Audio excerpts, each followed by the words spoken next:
السلام عليكم ورحمة الله، حياكم في حلقة جديدة. حلقة اليوم إن شاء الله راح أصنع زوايد جانبية للسلفية. بستخدم هذه القطعة. طبعا هذه القطعة أنا قصيتها من البنفر هذا. شوفوا الكمية اللي قصيتها من البنفر القديم. شوفوا هذه القطعة تقريبا نص البنفر أنا قصيته، فما علينا من هذا الموضوع. فأول شي راح أسوي الحين أقصه إلى 3 قطع. بعد ما أقصه أريد أسوي بودي السيارة بشكل أفضل من كذا. هذا تشوفوا هنا بودي فيلر، أريد أشيله كامل عشان أقدر أسوي الزايدة بشكل مستقيم على القياسات المطلوبة. لازم الزايدة لازم تساوي البنفر من هذا الخط عشان تكون من هنا لحد تحت.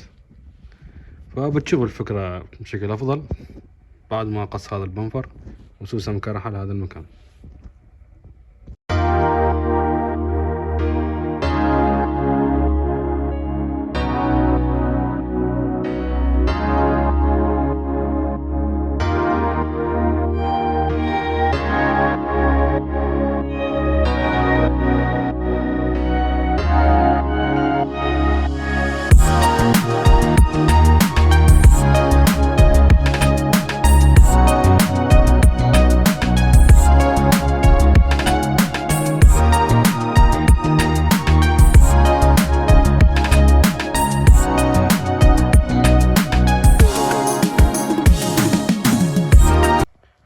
طبعا هذا المكان يحتاج سمكرة كثير، يعني مثل ما تشوفوا في حفر.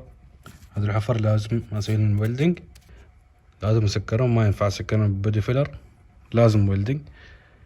بس هذا الموضوع بيكون حال وقت ثاني، لان الحين اريد بس اضبط اللي هو الزايدة الجانبية، فلازم يكون السطح مستوي عشان اقدر اسوي اللي هي الزايدة الجانبية. فمثل ما تشوفوا سويتها الى قطع. القطعة الاولى بتكون كذا، وبعدين اجيب باقي القطع واسوي كذا واحد ورا واحد لحد ما اوصل لنهاية اللي هو البولي. فهذا هو القطعة. بشوف كيف الحين بستخدم تيب على هذا المكان عشان بعدين لما اركب الزايدة اقدر ابطلها بسهولة. فاول شي بسوي تيب، بعدين استخدم هذا اللزق واسويه على هذه القطعة.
هذه القطعة خلاص نظفتها من اللزق. فالحين هذه القطعة تكون جاهزة على الفايبر جلاس، بس ما راح اسوي فايبر جلاس الحين. حاليا بنتقل على الصوب الثاني. اريد انظف هذا المكان من اللي هو البودي فيلر. القطعة خلاص جاهزة، قطعتها، فراح اشيل هذا البودي فيلر واسوي تيب، وبعدين ابدا اركب القطع واحدة واحدة، نفس الموضوع اللي سويته هناك الصوب الثاني. فهذا اللي راح اسويه الحين.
خلاص ركبت الزايدة الجانبية، بس للأسف يعني غلطت فيها شوية، قصيت هذولا أقصر عن اللازم. شوفوا كيف هذا المساحة الفاضية اللي هنا، لكن عادي هذا ما مشكلة. لما بطلها بحاول نزيدها من هنا شوية. أما الحين بسوي له خشب عشان أتأكد إنه ما يتبطل أبدا، هذا الشكل يعني يبقى ثابت. فالحين بسوي نفس اللي سويته في الصوب الثاني.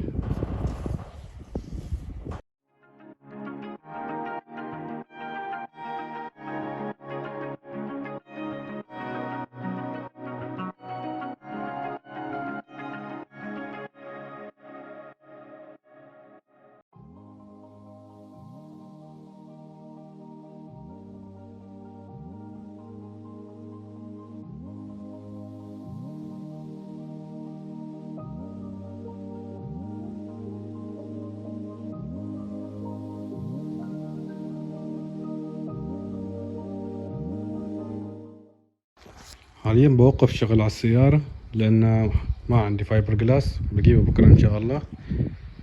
فبنتقل إلى الدراجة، عندي كم شغلة لازم أسويها في الدراجة.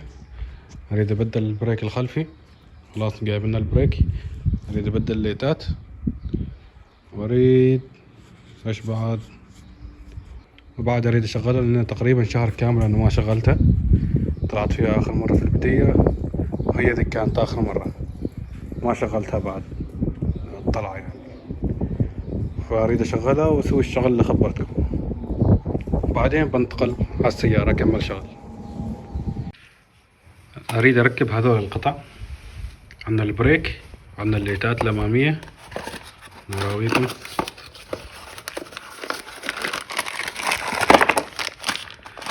هذول الليتات الأمامية أريد أركبهم الحين. وبعد معنا اللي هو البريك الخلفي، طبعا البريك من شركة بريمبو. لا طبعا ما بريمبو، هذا البايع بس ما في أدب، كاتب بريمبو على بريك قيمته 5 ريالات. إذا بريمبو صحت تقريبا أقل شيء يمكن 50 ريال. طبعا بس راح أركب هذول القطع موجودة معي ما أحتاجهم، بس راح أركب هذا لأن هذا هو اللي خربان في الدراجة. فأول شيء راح نبدأ بالشغل الصعب اللي هو هذا، وبعدين راح أركب هذا.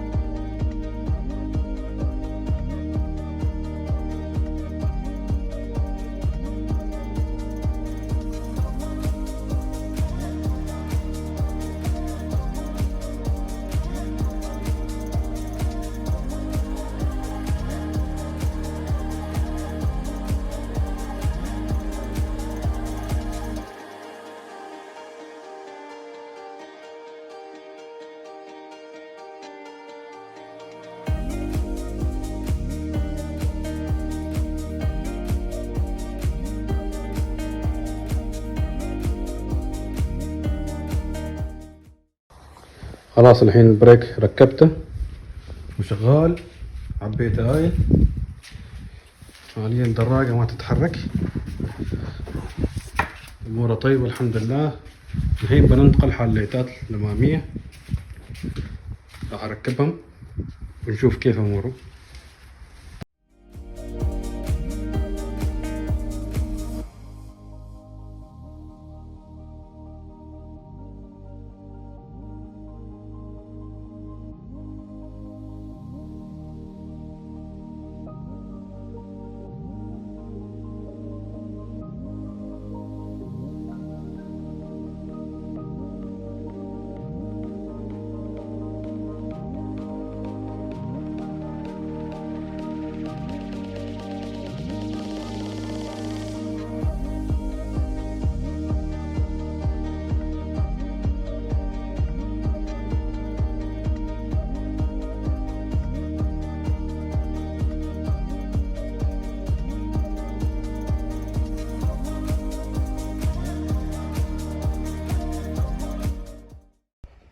يوم جديد ان شاء الله. اليوم بشغل الدراجة نشوف كيف امورها، وبعدين ان شاء الله بكمل شغل على اللي هو الزوايد الجانبية.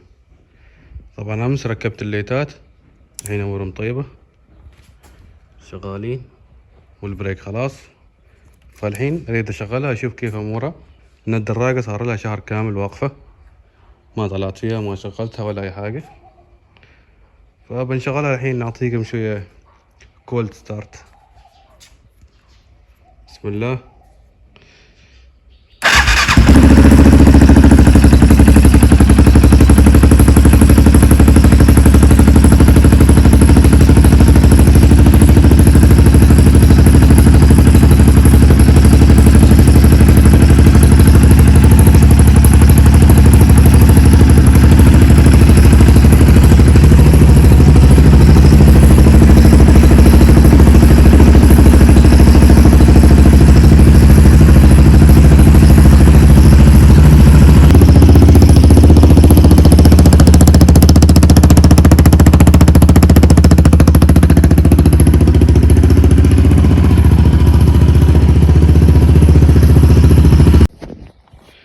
الدراجة خلاص امورها طيبة. بننتقل الحين حل هذول القطع. خلاص القطع جاهزة، بستخدم ان شاء الله الفايبر جلاس اللي هو هذا، نفس اللي استخدمته في البونفر بستخدمه هنا.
خلاص الحمد لله سويت فايبر جلاس على القطع من قدام ومن ورا.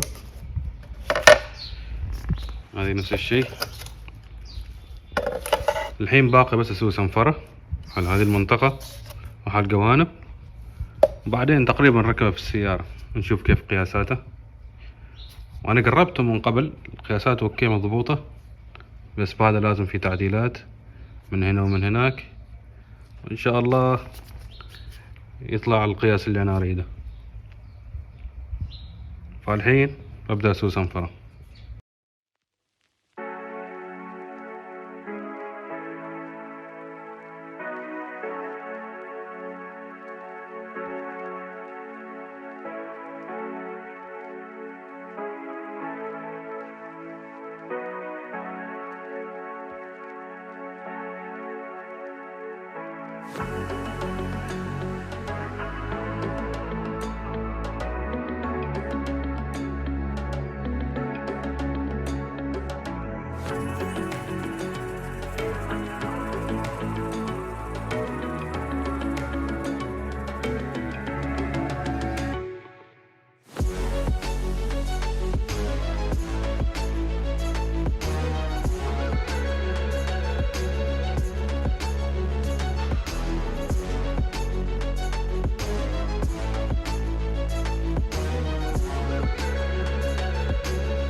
اوكي سويت بودي فيلر في القطع مثل ما تشوفوا. الحين بسوي لهم صنفرة، بعدين يكون خلاص خلصت هذول القطع وانتقل على قطعة ثانية. خلاص بوقف شغل على هذول القطع. طبعا هذول القطع محتاجين شغل واجد مثل ما تشوفوا. انا لازم اسوي بودي فيلر في هذه المناطق، معنا نفس الشيء. ان شاء الله بكمل شغل في وقت ثاني لانه ما عندي وقت الحين. لازم اجهز الدراجات لانه بطلع فيهم بعد شوية، وبعد عندي شغلة ثانية لازم اسويها في السيارة قبل ان اجهز الدراجات. فحاليا بس بركب هذول القطع عشان نشوف كيف الشكل النهائي، ننتقل على الشغلة الثانية.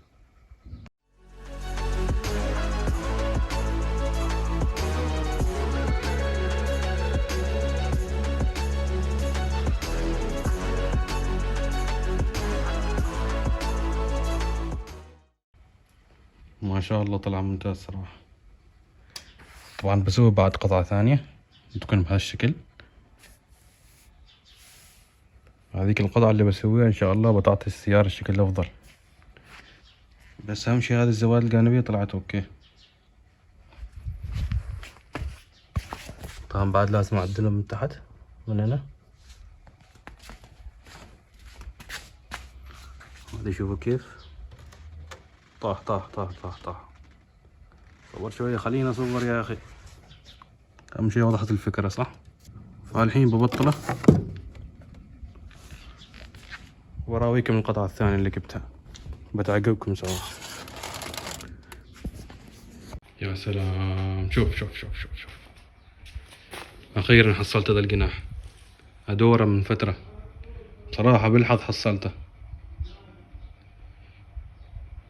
يا سلام، بيعطيها شكل مميز صراحة. طبعا ده الجناح نفسه مال اللي هي الجي تي ار 32.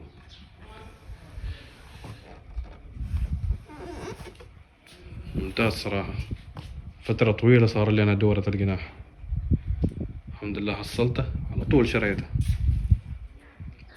الحين بركبه على السلفي ونشوف كيف تطلع. طبعا اكيد بتطلع شيء مميز، بس بنشوف الحين نتأكد. خلاص سويت اللي هو قياسات الجناح، بس لازم الحين احفرهم واركب الجناح. تقريبا القياسات مضبوطة، بس عاد نشوف كيف الحين.